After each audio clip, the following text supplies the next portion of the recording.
دشنو باغونو لمنو ورورو ویشه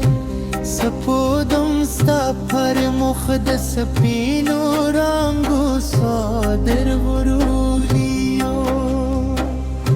ستا د سترګو ځلا د سمان دورو ستورو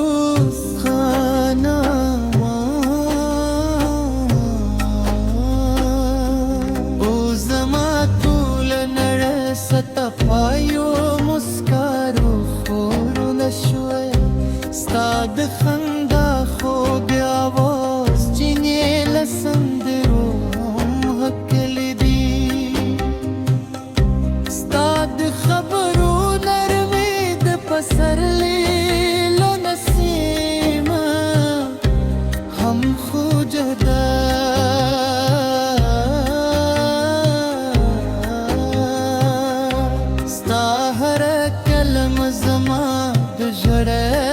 مرهم دی دوستا هر مسکا زما ژوند نوی سهار دی سیند سپو سانو په مینه زمزم کړه مرغانو ستا د رات په خفته سندره پی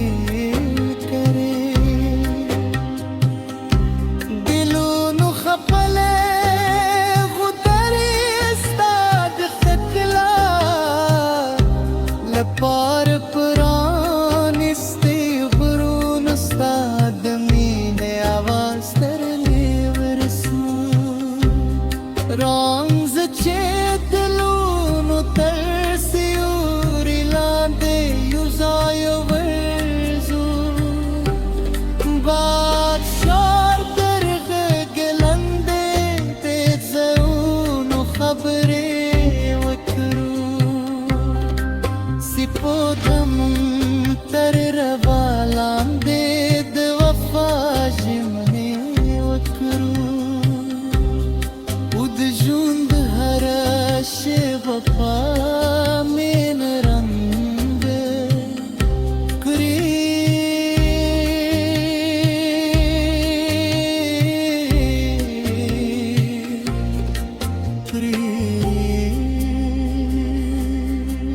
که باران وریږي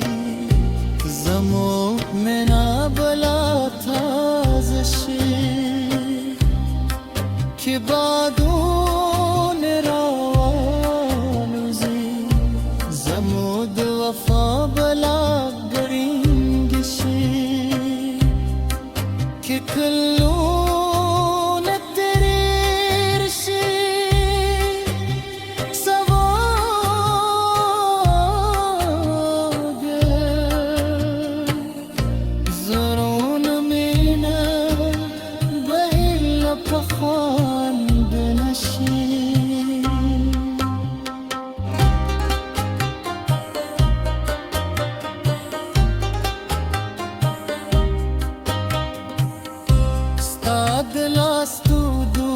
زما ژوند پسرلی دی ستا د سترګو ځلا زما د هیلو څراغ